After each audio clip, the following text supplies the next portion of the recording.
Então nós estamos na terceira mensagem sobre o pecado. Nós estamos no ponto 14. Eu vou falar um pouquinho do inferno, mas tem a ver com o pecado. Porque quem vive no pecado, irmãos, vai para o inferno, viu? Quem vive no pecado vai para o inferno. Pastor, mas não a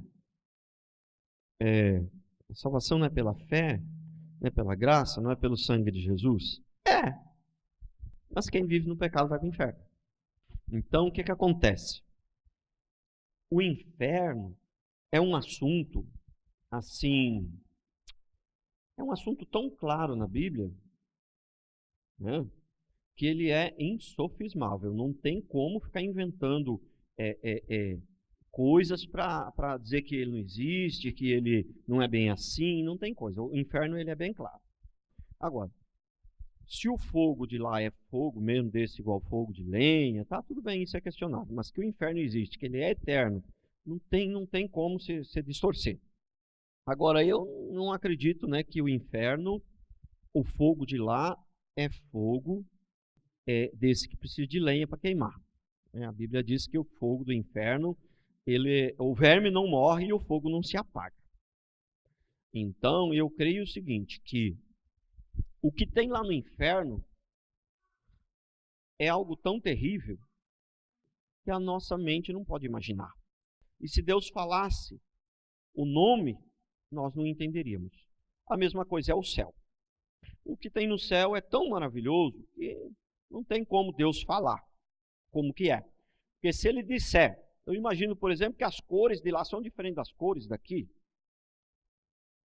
Então eu imagino que se Deus tentar falar com a gente a respeito do céu e do inferno, do jeito que é realmente lá, nós não entenderíamos nada. Então ele tem que usar de símbolos, coisas que nós entendemos, coisas aqui da terra, para nos dar uma ideia do que é lá. Mas o símbolo, ele sempre é menor do que aquilo que ele simboliza. Prestou atenção? Então, se Deus usou o fogo para ser um símbolo, algo daqui ruim, o que tem de mais ruim aqui na terra, de mais terrível aqui na terra é o fogo. Então ele usou o fogo como símbolo do que tem lá, mas o que tem lá ainda vai ser pior que o fogo. E o céu, o princípio é o mesmo. Então está escrito na Bíblia que as ruas do céu serão de ouro e de cristal. Mas eu quero dizer para você que, sem contrariar a Bíblia, que quem seria eu para contrariar a Bíblia? O céu não é de ouro e de cristal. Porque é o seguinte, o ouro e o cristal, quando a Bíblia está dizendo que o céu é de ouro e de cristal, aquilo ali é só um símbolo de algo muito melhor. Ele usa o que nós temos de melhor aqui na terra para simbolizar o que tem lá. Mas só que, para a gente poder entender, mas o que tem lá ainda é muito melhor. Eu vou explicar isso para você não ter dúvida. Essa aliança aqui nós fizemos só uns 2 anos. E sabe por que a gente fez essa aliança? Ouro purinho, do bom. Quando nós casamos, eu fiz uma aliança também, ouro purinho, do bom. Mas ela era meio fina, e como ela era bem decorada, então parece que aí também tem um pouco mais de facilidade para gastar. E o que acontece, há uns 2 anos atrás, ela já estava tão fina, ela tinha afinado tanto, que ela acabou partindo ao meio, tão fina que ela tinha ficado. 35 anos ela gastou. Agora, o céu, 100 anos, 200 anos, 1000 anos, bilhões de anos, irmão, o céu, se fosse de ouro, estaria todo esburacado. Estou contrariando a Bíblia, não. A Bíblia está dizendo que é de ouro e de cristal, mas acontece que ela só está querendo colocar um símbolo só de algo que tem lá. Então, é muito, muito melhor. O que tem no inferno é muito pior do que você possa imaginar, e o que tem no céu é muito melhor do que você possa imaginar. A sua mente não alcança. Tão ruim é o que tem no inferno. E do mesmo jeito, ela também não alcança o tão bom é o que tem no céu. Você pensar em algo ruim do inferno, multiplica 1 bilhão de vezes, ainda é pior. Você pensar em algo bom do céu, multiplica 1 bilhão de vezes, o que tem no céu para nós ainda é melhor do que você dá conta que você fez. É assim. É assim, porque Deus é muito grande, irmãos. Deus é muito grande. Deus é algo assim, grandioso, demais da conta. Você pensa em algo grande. multiplica 1 bilhão de vezes, mais 1 bilhão de vezes, mais 1 bilhão de vezes, mais 1 bilhão de vezes, Deus ainda é muito maior que essa conta que você fez. Porque parece que tem bilhões de estrelas, né? A menor é maior do que a Terra, né? E Deus conhece elas pelo nome e chama elas, e todas elas obedecem, a Bíblia diz, por ser Ele grande em poder. Tem mais estrelas no céu do que areia no mar. Entendeu? Ele sabe quantos grãos de areia tem no mar. Mas como que ele vai saber? Tem hora que tem mais areia, tem hora que tem menos. Tem hora que a onda vem, desmancha um grão ali, não. Mas ele sabe quantos desmanchou. Ele sabe quantos se juntou de novo. Irmãos, olha que coisa, né? O inferno é o seguinte. Você pensa que para a pessoa ir para o inferno, ela precisa matar, roubar, se prostituir? Não. Você não precisa pecar para ir para o inferno.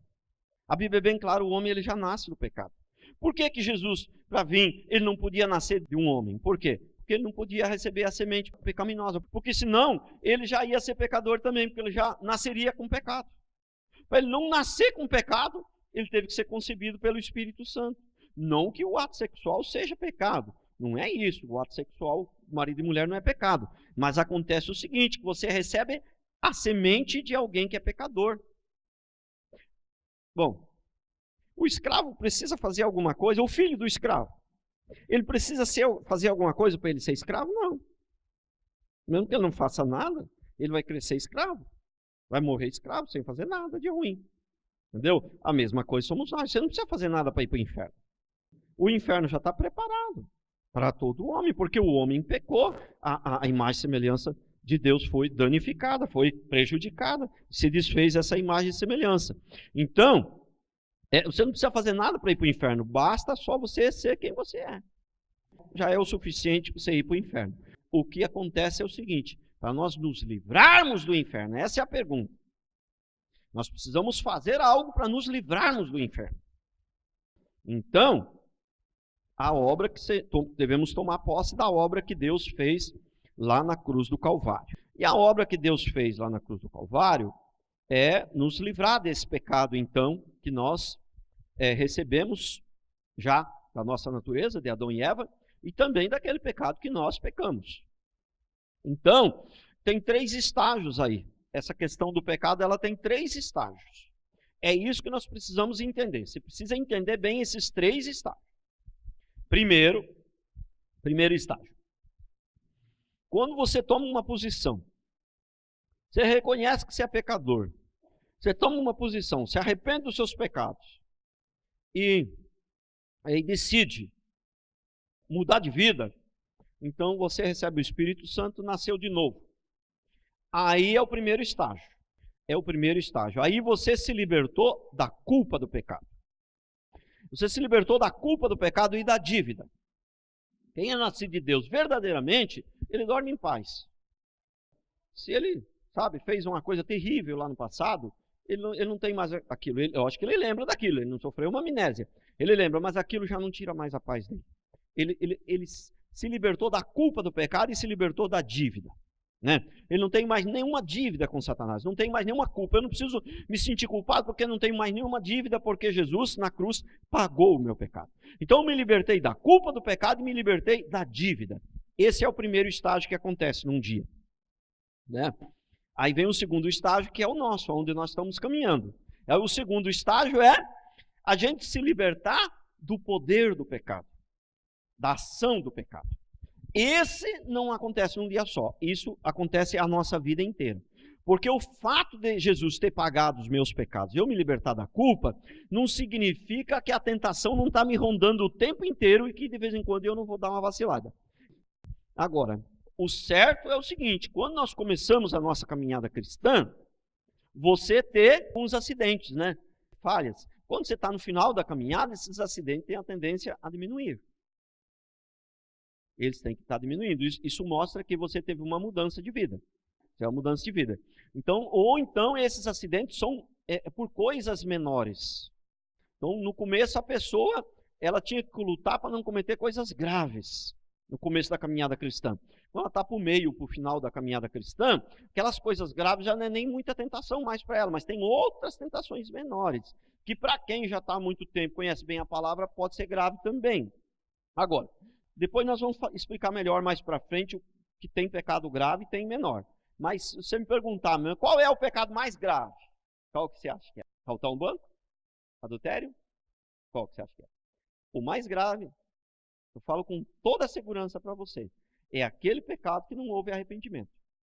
Se o cara assaltou um banco, o que vai acontecer com quem assalta um banco? Provavelmente vai tomar uns 30 anos de cadeia. Provavelmente, 20, 30. Se der tudo certinho, se a polícia pegar e tal. Vai tomar uns 30 anos de cadeia. E uma pessoa que é fofoqueira a vida inteira, quantos anos de cadeia ela vai pegar? Nenhum. Existem pecados que são graves, que a consequência do homem, a consequência diante do homem, ela é gravíssima. E tem pecados que a consequência diante do homem, ela não é muito grande. Então, nesse sentido da consequência que você vai sofrer aqui nesse mundo, assaltar um banco é pior do que a fofoqueira. Mas vou falar uma coisa para você. Se o cara assaltou um banco, e foi uma vez só, foi um acidente, e ele se arrependeu, é menos grave do que a fofoqueira que não se arrepende. Você entendeu? Então, qual que é o pecado mais grave que existe? É aquele que não houve arrependimento. Inclusive, é o seguinte, eu ministrei esses dias aqui. Quando a gente chegar lá no céu e for prestar conta dos nossos pecados, aqueles pecados que nós nos arrependemos, vai estar lá na lista, lá, entendeu? Irmão, não sei se tem uma lista assim para folhear, estou aqui no sentido figurado. Tem, mas com certeza tem, está tudo anotado lá, a Bíblia diz que está tudo anotado. Então, ele está folheando lá, tem na lista que não tem. O diabo está acusando, né? E fala, não, isso aí não tem, aqui na minha lista não tem. Por que não tem? Se o diabo está acusando? Porque aquele pecado houve arrependimento, eu me arrependi. Então Deus, se eu me arrependi, Deus tirou da lista. E aquele pecado que você não se arrependeu, ficou teimando com a pessoa, ficou teimando. E aí, teimando com o pastor, e o pastor tem que acabar, que ele é mais maduro, ele tem que acabar se humilhando, dizer, não, você está certo, você não sair da igreja e tal, mas você saiu com a razão. Aquele pecado, naquela hora ali, não é só o diabo e Deus que vai ficar sabendo, não. É a humanidade toda, o inferno vai ficar sabendo, todo o cosmos vai ficar sabendo, todo. É como, lá na minha terra, desculpa a ilustração aqui, mas abriu o porco, mas você não sabe direito o que tem lá dentro, você sabe mais ou menos, mas principalmente quem nunca viu, então não faz ideia do que tem lá dentro. Abriu o porco assim no meio, entendeu? Ali dentro você abria tudo, você parecia tudo, isso aqui é o coração, aquele é o fio, aquele ali, abriu tudo, não tem mais segredo.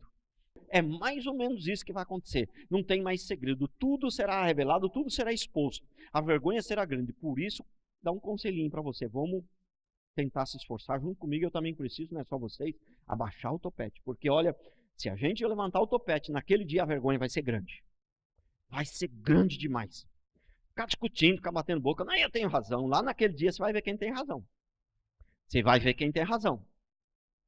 lá naquele dia, vai ser feio demais, irmãos, vai ser feio demais porque vai se expor tudo, exatamente tudo. Mas vamos aqui entender bem os 3 estágios. Primeiro estágio, a salvação, você vai se livrar da culpa do pecado e da dívida.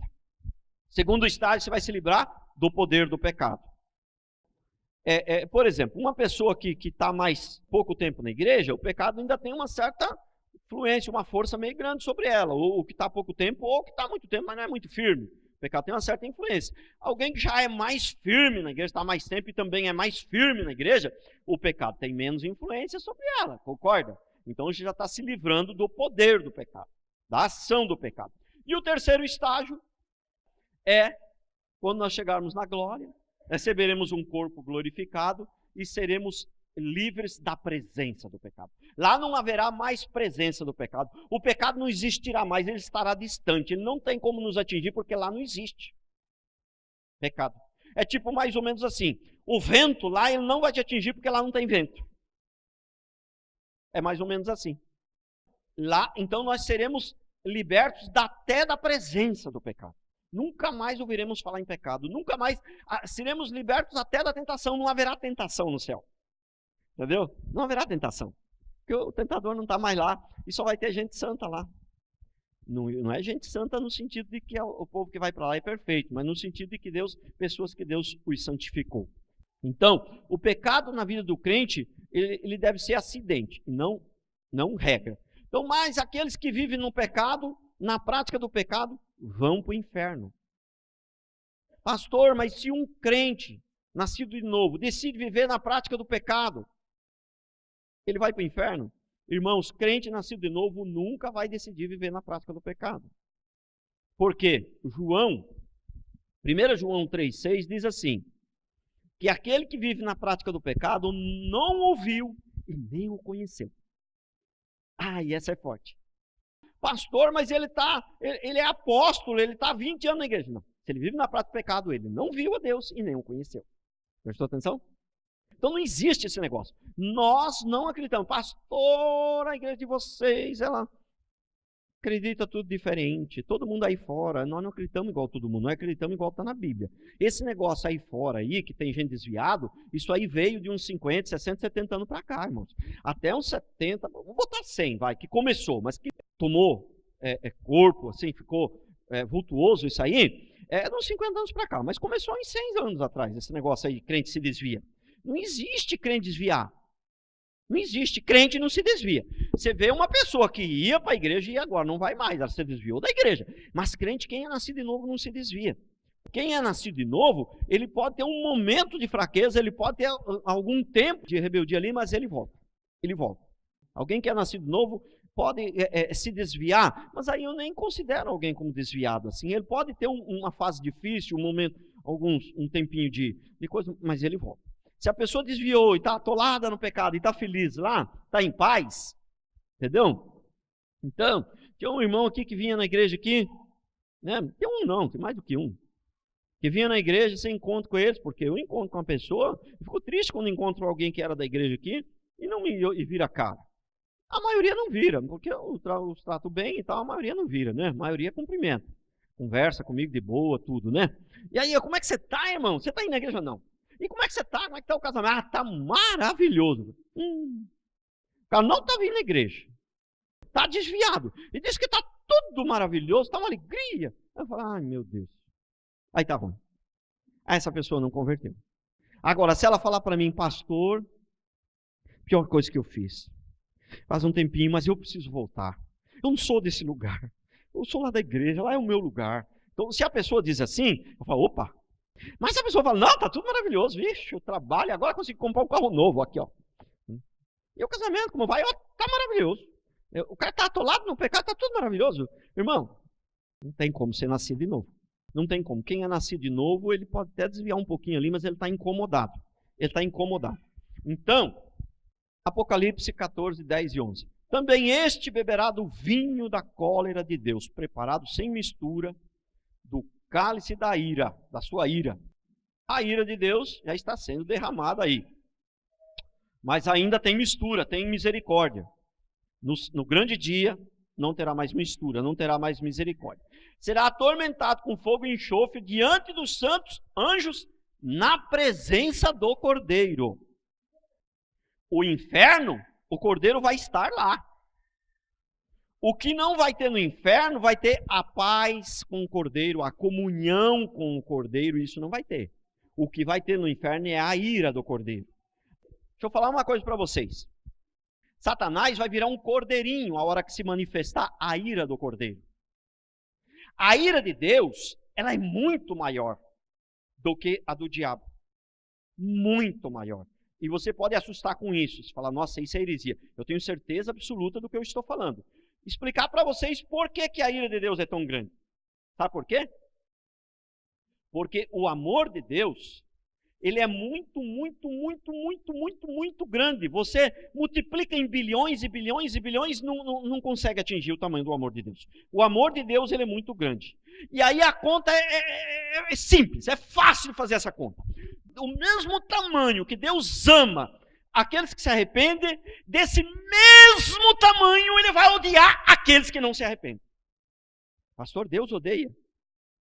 Por enquanto não. Mas a ira de Deus vai se manifestar. Por enquanto tem mistura, tem misericórdia. Porque, mas o amor de Deus dura para sempre. Dura para sempre para aqueles que se arrependem. Porque se Deus amasse a todos, não existiria inferno. Porque como é que ele vai mandar para o inferno alguém que ele ama? Então, Deus ama aqueles que se arrependem, porque o amor de Deus não muda, ele não tem fim. Então, como é que Deus ia amar alguém que não se arrepende e depois lançar no inferno alguém que ele ama? Não. Então, o amor de Deus não tem fim e ele é grande para aqueles que se arrependem. não tem como nós, cristãos, não tem como você ser um cristão verdadeiro, não tem como você amar a verdade sem odiar a mentira. Para mim saber se você ama a Deus mesmo, eu não vou perguntar para você se você ama a Deus. A minha pergunta é, você odeia o diabo? Pastor, eu odeio. Eu odeio. Aí, agora eu já sei que você ama a Deus. Eu não vou perguntar para você se você ama as criancinhas. Sabe por quê? Você pode dizer que ama as criancinhas e dá até uma comidinha para elas, mas não sei se a motivação é correta. Eu vou fazer a pergunta diferente. Você odeia a pedofilia? Pastor, eu odeio a pedofilia. Então eu sei que você ama as criancinhas. Vocês estão conseguindo me entender? Não tem como você amar as crianças sem odiar a pedofilia. Não tem como você amar a família sem odiar o adultério. Estão conseguindo me entender? Não tem como.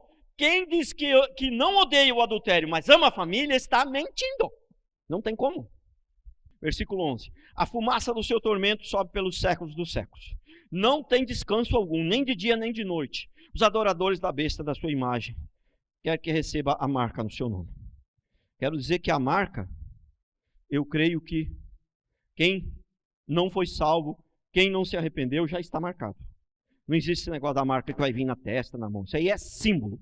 Pode ser que chegue algum doido aí, em alguma época aí, vá marcar as pessoas. Mas isso aí não é o que vai levar a pessoa para o inferno. Vai levar as pessoas para o inferno e a marca no coração. É a decisão do coração. Olha aqui, ó, o inferno aqui. Lucas 16, 23, 31. Olha o que diz aqui. No inferno, estando em tormentos, levantou os olhos e viu ao longe Abraão e a Lázaro no seu seio. Aqui já desmontou aquela ideia de que quem morreu está dormindo. Já desmontou aquela ideia. Mas pastor, mas tem alguns textos que falam que quem morreu está dormindo. Tem. Sabe o que é? Deus faz realmente uma comparação entre o sono e a morte. Ele faz realmente uma comparação. Mas isso não significa, existe entre o sono e a morte, existe algumas semelhanças, mas não significa que é a mesma coisa. Significa que é igual. Realmente existe algumas semelhanças e ele faz essa comparação. Mas não significa que a pessoa está inconsciente totalmente. Não. Não significa isso não. Né? Ela está descansando, ela está dormindo talvez para as coisas deste mundo. Porque a pessoa que morre, irmãos, ela não é onisciente. Porque veja bem, quem conhece todas as coisas, pode estar em todos os lugares ao mesmo tempo, é só Deus. Aí, que nem os católicos vai lá e ora para Pedro, para Paulo, mas ele não é onisciente, como é que ele pode te ouvir? Ele não é onisciente. Ele vai ver, ele vai estar consciente, ele vai ver o lugar onde ele está. Fora do lugar onde está, ele não é onisciente, que pode ver todos os lugares, que pode estar em todos os lugares ao mesmo tempo. Isso aí é só Deus. Então, 24. Então, clamando, disse: Pai Abraão, tem misericórdia de mim e manda Lázaro que molhe a água na ponta do dedo e me refresque a língua, porque estou atormentado nessa chama. Parábola do rico e o Lázaro. Morreram os dois. Um foi para o céu, o outro foi para o inferno. Um foi para o seio de Abraão, o outro foi para o inferno. E aí o rico está lá no inferno. Eu fico imaginando o seguinte: o prédio pegando fogo. O fogo já atingiu o prédio todo. Você está lá no 15º andar. Qual que vai ser o grito seu? Alguém aí de baixo pode jogar um copo d'água aqui para mim? A fumaça está muito quente aqui para me refrescar um pouco. Em vez de pedir para tirar ele de lá, e pediu para que mandasse Lázaro molhar os lábios. Isso dá a ideia do quê? Ele já estava sabendo que dali não tinha mais como sair. Versículo 25. Disse, porém, Abraão: filho, lembra-te que recebeste os teus bens em tua vida, e Lázaro igualmente os males. Agora, porém, aqui ele está consolado e tu em tormentos. E além disso, está posto um grande abismo entre nós e vós, de sorte que os que querem passar daqui para vós outros não podem, nem os passar de lá para nós. Então replicou: pai, eu te imploro que mandes a minha casa paterna. Então você vê que esse cara aqui estava totalmente consciente, porque tenho 5 irmãos, para que lhes dê testemunho, a fim de que não virem também para este lugar de tormento. Respondeu Abraão: eles têm a Moisés e os profetas, ouçam. Mas ele insistiu: não, pai Abraão, se alguém dentre os mortos for ter com eles, arrepender-se-ão. Abraão, porém, lhe respondeu: se não ouvem a Moisés e os profetas, tampouco se deixarão persuadir, ainda que ressuscite alguém dos mortos. Eu tenho ministrado aqui que ninguém se converte por causa de um milagre. Ninguém se converte porque viu um anjo. Ninguém se converte porque o aleijado levantou da cadeira. Não. Por quê? Se um aleijado levantar da cadeira e alguém se converter porque viu o aleijado se levantar da cadeira, então um aleijado já viraria uma fonte de vida. E a Bíblia diz que a única fonte de vida é Ele mesmo. Só quem pode gerar vida é Ele mesmo. É o Pai, Filho e Espírito Santo e a palavra. Só a palavra. É o Pai, Filho e Espírito Santo e a palavra. Como nós não temos o Pai, nem o Filho, nem o Espírito Santo aqui que a gente possa ver, só o que pode gerar vida aqui é a palavra. Então, o que significa o que ele diz? Se não ouvem a Moisés e os profetas, não ouvem nem que ressuscite alguém dos mortos. Então, se não ouve o pastor Valmiro, o Anderson, o Ricardo, a Carolina, eles também não vai ouvir. Se aparecer um anjo, não vai ouvir. Não adianta. Vou dizer uma coisa para vocês. Lá no inferno, tem uma coisa ainda pior do que o fogo. Segundo a palavra, e principalmente sobre esse texto aí, tem outros também que falam mais, claro, mais sobre isso daí. Mas só esse aqui já dá para entender bem. Lá no inferno, irmãos, tem uma coisa que vai ser pior que o fogo. Vai ser a sua memória. Você vai se lembrar das 37.400 vezes que teve a oportunidade de melhorar, de não pecar, mas decidiu pecar. Você vai ter, porque numa vida inteira as oportunidades, irmão, não são centenas não, são milhares, são aí centenas de milhares numa vida inteira. Quem viver 80 anos, 90 anos, 100 anos, ele vai ter as milhares. E ele vai se lembrar o dia inteiro, de manhã, de tarde, de noite, de todas as oportunidades que ele teve de se arrepender, de todas as oportunidades que ele teve de deixar de pecar. Ele vai se lembrar de todas elas. Então, a dor maior vai ser a sua consciência, maior do que a do fogo. Você viver eternamente se lembrando. Aquele idiota, aquele palhaço, que eu, no meu olhar, achava que era um homem de Deus, que Deus enviou, e eu não acreditei nele porque eu era orgulhoso, porque me achei superior a ele. Você vai se lembrar de manhã, de tarde, de noite, de madrugada, o tempo todo. Isso aí vai doer mais que o fogo. Olha o que diz Mateus 25:41. Mateus 25:41. Então o rei dirá também aos que estiverem à sua esquerda: apartai-vos de mim, malditos, para o fogo eterno, preparado para o diabo e os seus anjos. Um detalhe importante: o inferno não foi feito para o homem, porque Deus, a Bíblia é clara, ela diz que Deus fez o homem exatamente perfeito, a sua imagem e semelhança, a imagem de Deus, fez o homem perfeito. Então o inferno inicialmente era para o diabo e os seus anjos, porque eles já tiveram um primeiro julgamento, mas ainda não, o juízo final ainda virá, mas eles já tiveram um primeiro julgamento. Então o que acontece? Com o pecado de Adão e Eva, todos nós ficamos destinados, todo ser humano ficou destinado ao inferno. Agora, aí com a morte e ressurreição de Jesus, aqueles que creem em Jesus serão salvos. Então você vê que para você ir para o inferno, você não precisa fazer nada, basta você não fazer nada. A pessoa vem a esse mundo, ela não fez nada de mal, é o suficiente para ir para o inferno. A questão não é de fazer o mal. Você não precisa fazer alguma coisa errada para ir para o inferno. Você precisa mudar de vida para ir para o céu. Olha Marcos 9, 43 e 44. E se a tua mão te faz tropeçar, corta, pois é melhor entrares maneta na vida do que, tendo as duas mãos, ires para o inferno, para o fogo inextinguível, onde não lhes morre o verme e nem o fogo se apaga. Eu não vou dar mais detalhes aqui do inferno, porque a nossa pregação é sobre o pecado. Eu estou apenas entrando nessa questão do inferno, por quê? Para as pessoas entenderem que o pecado, ele te leva para o inferno, e o inferno existe e ele não é brincadeira. Mas veja bem, uma pessoa, e não é poucas não, que o inferno no fundo não existe, tá? Deus fala que tem inferno, mas está ali. Irmão, tem até gente que frequenta a igreja que tem uma certa dúvida, será que existe mesmo? Acho que Deus é amor e tal, entendeu? Então seria mais ou menos o seguinte: Deus é amor, mas é a pegadinha do malandro. Para nós andar corretamente, ele põe um medo, mas na verdade ele está mentindo. Na hora H ele vai desmentir. Entendeu? Eu menti para vocês, só para vocês andar certinho. Mas na verdade era tudo mentira minha. Eu sou amor, eu vou salvar todo mundo. Pegadinha do malandro? Deus, cadê a pegadinha do malandro? Era só que faltava, mas muita gente pensa, é mais quase isso. Eles não chegam a falar, isso aí é só pegadinha do malandro. Mas a estrutura de pensamento que eles têm é quase isso. Irmãos, Deus não é brincadeira, Deus não tem esse negócio de pegadinha de malandro, não, irmãos. Deus o que ele fala é correto do início ao fim.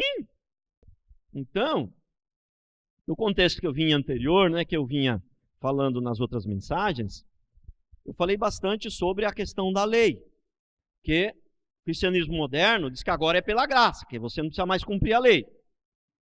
Só que é o seguinte, nós não precisamos mais cumprir a lei para ser salvos. Antes tinha que cumprir a lei para ser salvo, agora eu cumpro a lei porque eu amo a Deus e amo os irmãos. Mas tem que cumprir a lei do mesmo jeito. Por quê? A Bíblia diz que é para não matar, não roubar, não cobiçar a mulher do próximo, não fazer isso, não fazer aquilo. O que é isso? É a lei. E a Bíblia diz que tem que amar a Deus sobre todas as coisas, amar o próximo como a ti mesmo. Essa é a lei. Não tem como amar sem cumprir a lei. Para mim amar, eu tenho que olhar para a lei. O que diz a lei aqui? A lei está dizendo que eu não posso fazer isso com aquele irmão. Eu amo ele, não quero prejudicar. Se eu fizer isso aqui, eu vou prejudicar. Está dizendo aqui que eu vou prejudicar. Então, eu não vou fazer. Aonde que eu busco um parâmetro? Aonde que eu busco uma direção, uma referência para mim não prejudicar o irmão, para mim não prejudicar a irmã, porque eu amo ela, porque Deus mandou amar? Aonde que eu busco a referência? Na lei, meu Deus. O que mudou agora? Então, o 15 aqui é, o que mudou é que antes você tinha uma chance só. Quer dizer, irmãos, isso era a interpretação, né, dos fariseus, né? Porque na verdade nem é isso que a Bíblia diz. Que a Bíblia nunca falou que você seria salvo pela lei, mas essa era a interpretação que os fariseus tinham, né? Bom, mas vamos dizer assim, se Jesus não viesse, né, só tinha um jeito de você ser salvo, por cumprimento da lei. Como ninguém conseguiria, então não tinha jeito de ser salvo. Mas agora, o que acontece? O padrão abaixou agora. Tudo que Deus faz, a Bíblia diz, é santo, é perfeito e dura para sempre. Então a lei acabou. Agora Deus ficou mais bonzinho. Antes tinha uma lei mais rigorosa, agora é graça e misericórdia. E Deus ficou mais bonzinho? Não, Deus é o mesmo.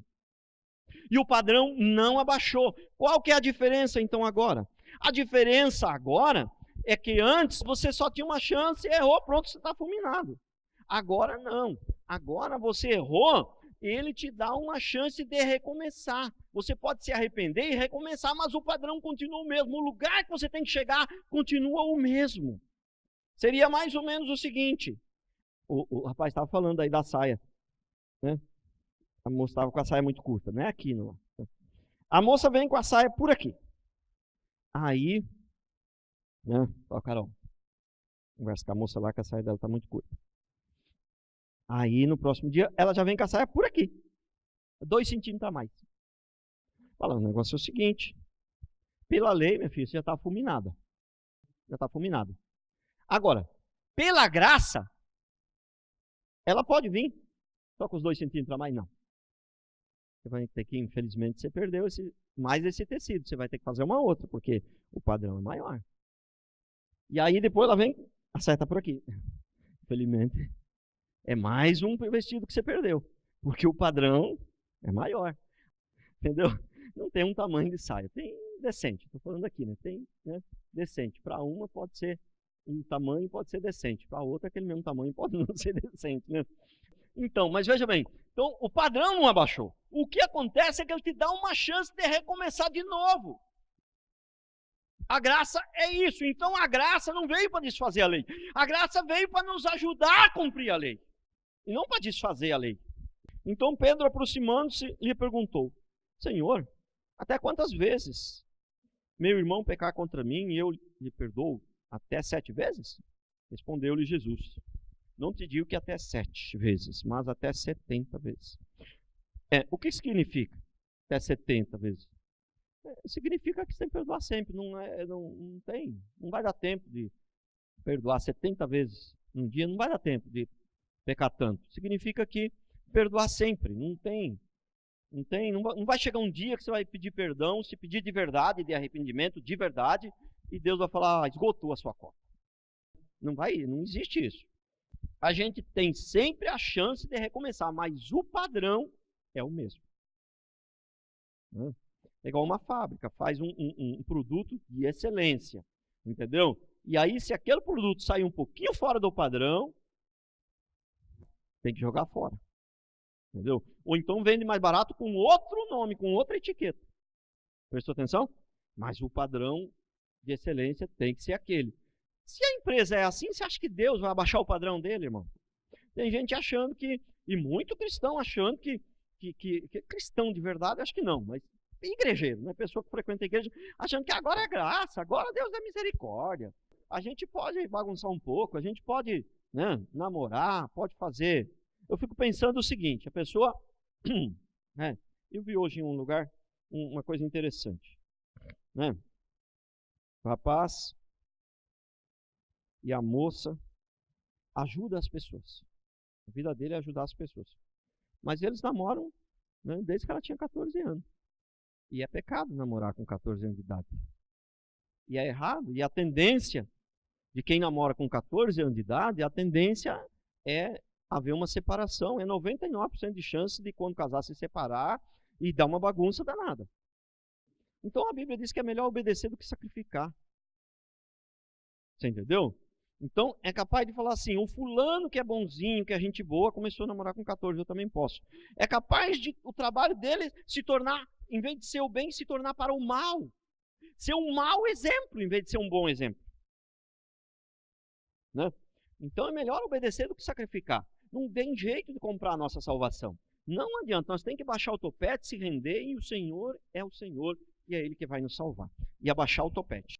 Ora, o Deus de toda graça, em quem Cristo vos chamou à sua eterna glória, depois de ter sofrido por um pouco, Ele mesmo vos há de aperfeiçoar, firmar, fortificar e fundamentar. Se Ele nos chamou, se Ele nos salvou, se eu me arrependi, Ele mesmo vai se encarregar de fazer uma mudança na minha vida. Desde que eu me converti, eu sempre tive vontade, e nunca houve um dia na minha vida que eu não tivesse vontade de melhorar.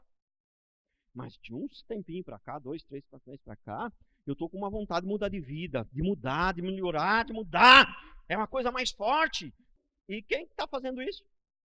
É a obra do Senhor. É a obra do Senhor. Né? Ouvi aqui algo tão tremendo, né? Esses dias aqui, né? O Anderson leu aqui no começo a respeito do adultério de Davi, né?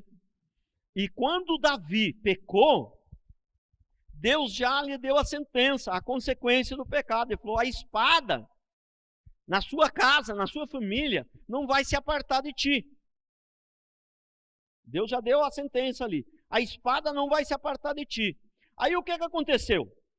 Seu filho queria tomar o reino, queria matar ele estava fugindo do seu filho. Aí vem um membro do exército do reino, do outro reino, do filho dele, para atacar Davi, e um dos soldados de Davi quer matar ele. Davi falou, não toca nele. Ele não tem nada com isso. Ele é enviado de Deus. Ele é enviado de Deus. Deus enviou ele, não adianta matar ele, não adianta brigar com ele. Não vai resolver, porque é lutar contra Deus. Então, aquele povo é enviado de Deus. É a sentença que Deus tinha dado para Davi. Mas o mesmo Deus que está enviando as pessoas para trazer a tribulação para Davi, o mesmo Deus também que está salvando a Davi. O texto diz que ele também é o protetor de Davi. Quer dizer, ele não deixa fazer com Davi algo além do que ele tinha determinado. A Bíblia diz, eu mato, eu firo e eu faço viver. Deus, ele mata, ele fere e ele faça viver. E ele fala assim, eu faço a ferida e eu mesmo saro. As pessoas não têm ideia do tamanho de Deus, da grandeza de Deus. Tudo está no controle de Deus. O diabo não tem controle de nada. O diabo, ele é um instrumento nas mãos de Deus. Tudo está no controle de Deus. Nem tudo é a perfeita vontade de Deus. Se você vai lá e peca, entendeu? Não, essa não foi a perfeita vontade de Deus, mas está no controle, ele permitiu. 16.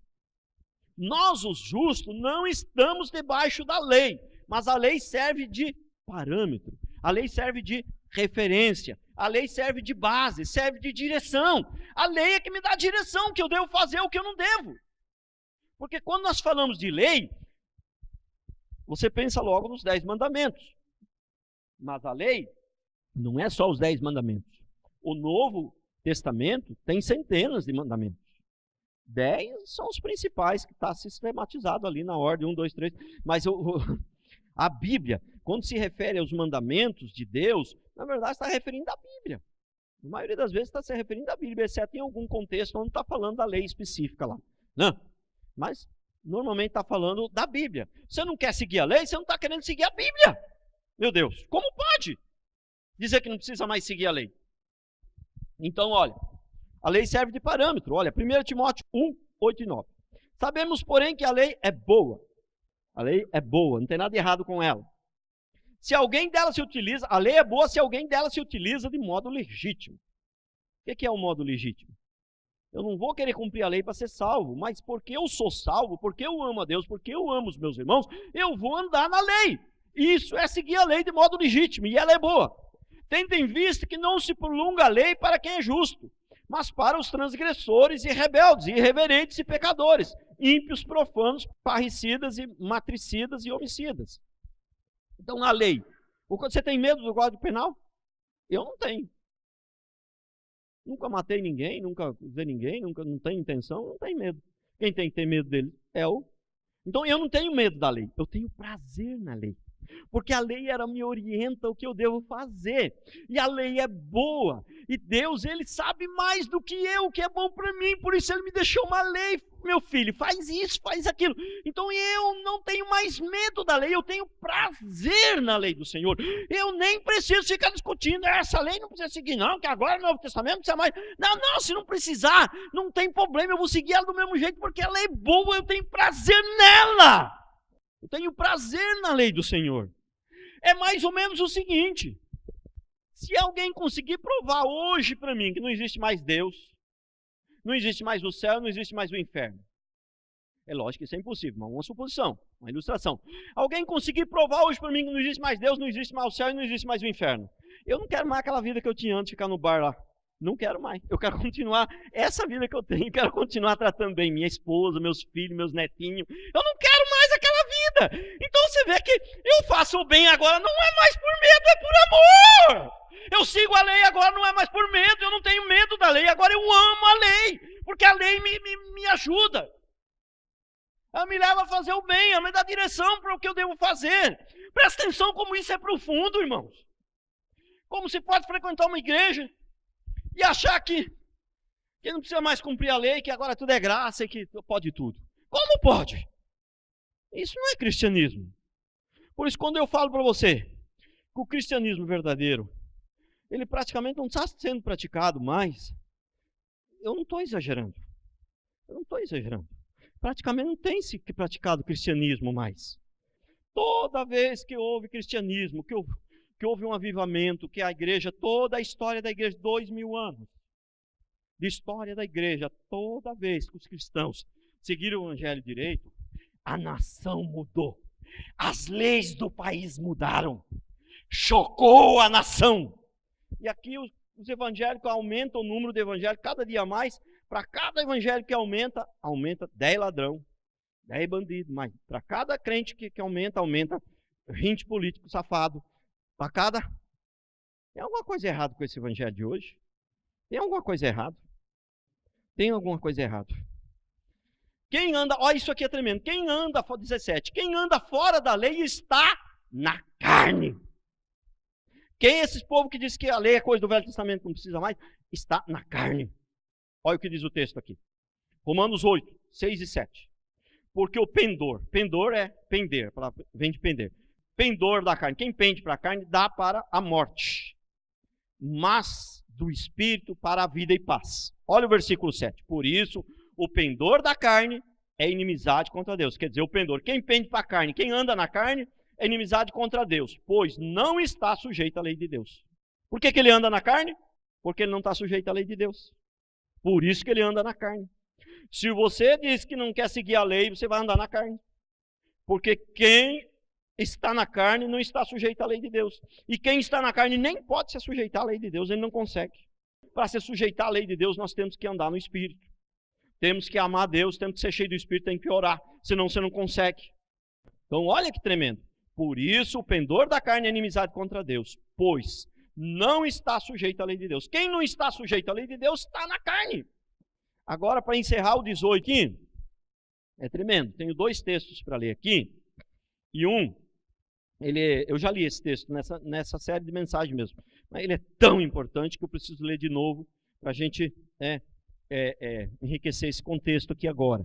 Né? O princípio aqui é a graça, a lei, não precisa ser nessa ordem, mas a graça, a lei, a fé e as obras operam juntas. Na minha série de mensagem aqui eu já expliquei que a lei é o diagnóstico, Jesus é o remédio. Você não convence ninguém a tomar um remédio dizendo para ele, olha, esse remédio é gostoso, olha, esse remédio é maravilhoso, olha, esse remédio é bom. Você não convence ninguém a tomar um remédio fazendo propaganda do remédio. Você não convence ninguém a se converter fazendo propaganda de Jesus, dizendo que Jesus é bom, que Jesus é maravilhoso, que Jesus ama. Você não convence ninguém a se converter fazendo propaganda de Jesus. Assim como você não convence ninguém a tomar um remédio fazendo propaganda do remédio. Você quer que alguém tome um remédio, você tem que dar um diagnóstico para ele, falar, você está com câncer. Se não tomar esse remédio, você vai morrer. Com Jesus é a mesma coisa, ele fala, você é pecador, o diabo entrou na sua vida, lá milhões de anos atrás, através de Adão e Eva que pecou lá, ele entrou na sua vida, e você está destinado ao inferno, e você precisa se arrepender do seu pecado para não ir para o inferno, e por isso você precisa de Jesus, Jesus é o remédio. Ninguém toma um remédio, se você ficar fazendo propaganda que o remédio é maravilhoso, ninguém vai tomar o remédio. Aí dizer Jesus te ama, Jesus é maravilhoso, isso não é evangelismo, isso não é evangelismo. Pastor, eu fiquei sabendo de uma pessoa que alguém passou na rua e falou para ele, Jesus te ama. E ele converteu, eu também conheci alguém assim. Mas isso não é a regra, isso é a exceção. A pessoa, de repente, ela acha que converteu naquele momento, mas ela não converteu naquele momento. Ela já tinha tomado uma decisão ali atrás que só faltava um empurrãozinho. Ela não converteu naquele momento. Ela pensa que converteu naquele momento, mas a conversão já tinha. Quem converte? Porque, eu passei na rua, alguém falou, Jesus te ama. E fala converti naquela hora, não. Com certeza ele já estava convertido. E outra, se converteu também foi uma exceção, não é a regra. Nós não podemos andar pelas exceções, não me canso de falar isso. Tiago 2, 17 a 22. Assim também a fé, se não tiver obras, por si só está morta. Mas alguém dirá, tu tens a fé e eu tenho as obras. Mostra-me esta tua fé sem as obras, e eu com as obras te mostrarei a minha fé. Crês tu que Deus é um só, fazes bem, até os demônios creem e tremem. Então deixa eu falar uma coisa para você. Fé. Olha, isso aqui não é heresia não. Tenho certeza absoluta do que eu estou fazendo. Fé é indispensável. Não tem como agradar a Deus sem ter fé. A Bíblia diz, Hebreus fala, é impossível agradar a Deus sem fé. Sem fé ninguém, não adianta. Não tem como ser crente sem fé. É impossível agradar a Deus sem fé. Mas só a fé não serve para nada, serve para jogar na lata do lixo. Quero dizer a vocês que Satanás também tem fé. Ele tem fé também. Então esse povo fica se orgulhando aí, porque eu tenho fé. Falar uma coisa, o diabo também tem. Que diferença é que você tem? Você tem muita fé? Bastante? Tenho certeza que a tua fé não é tanta igual a do diabo. O diabo tem fé também, o diabo crê também. Mas essa fé que o diabo tem, é a fé da Bíblia? É a fé verdadeira? Não, não é. Crês tu que Deus é um só? Fazes bem, até os demônios creem e tremem. Eles não só creem como têm medo. Não só crê como tem medo. Queres, pois, ficar certo, ó homem insensato, de que a fé sem obras é inoperante. A fé sem obras não vale para nada. Não foi por obras que Abraão, nosso pai, foi justificado quando ofereceu sobre o altar o próprio filho Isaque? Versículo 22, esse é tremendo. Vês como a fé opera juntamente com as obras? Com efeito, foi pelas obras que a fé se consumou. Foi pelas obras que a fé se consumou. Nós não somos salvos pelas obras, mas nós somos salvos para as obras. Pecado, irmão, não é só matar, roubar e prostituir, sabe? Se você podia vir para a igreja e não veio, ficou em casa assistindo televisão, você pecou, você está em pecado. Você está em pecado. Se você tratou mal o seu marido lá, você está em pecado. Se você não educou direitinho o seu filho, você está em pecado. Se o seu filho merecia uma surra hoje e você não deu, você está em pecado. Está pensando que pecado é matar, roubar e prostituir? Não! Falei para a Carol lá esses dias. Falei, meu bem, nós estamos atolados no pecado, nós temos que mudar de vida. Ela olhou para minha cara assustada. Nós temos que mudar de vida. Aqui tem 20, 30 anos de crente, está na hora de mudar mais, tem que mudar em coisas menores. Pode pensar só nessas coisas cabeludas. Deixa eu contar aqui na ministração no culto pela manhã. Eu falei aqui a respeito de um filme que eu assisti. E agora à tarde, o Ney, que está lá na Bahia, mandou uma mensagem para mim. Falou, eu assisti o filme aqui, maravilhoso. Então, como que é a tecnologia, né? O cara está lá na Bahia, eu falei de manhã aqui, alguém mandou, não sei se foi a esposa dele ou foi o Anderson que mandou. Assisti um filme uma vez, mas faz muitos anos que eu assisti esse filme. O nome dele é O Quarto Sábio, né? A Bíblia não fala desse quarto sábio. Mas os livros de história, alguns livros de história contam que tinha um quarto. E ele atrasou na hora ali, ele não foi junto com os outros. Ele ficou para trás. Mas são livros de história. Na Bíblia não fala desse quarto sábio. Mas o filme foi baseado em livros de história e baseado nesse texto que eu vou ler agora para encerrar a pregação de hoje. E o nome do filme é O Quarto Sábio. Depois você assiste lá, o Anderson já botou até no grupo. É muito bom. Eu chorei o tempo inteiro assistindo esse filme. Então, esse rapaz do filme, esse quarto sábio, ele queria ir para Israel, para Jerusalém, para encontrar com o menino Jesus, porque ele ficou sabendo que Jesus tinha nascido. Você sabe, os sábios foram, e a Bíblia diz que os sábios chegaram lá e entregaram seus tesouros lá e ofertaram, né, para Jesus. Então, esse quarto sábio aí, ele era um médico. E o pai dele, ele era um príncipe, ele era um médico, mas ele era um príncipe também. E o pai dele era milionário, era muito rico.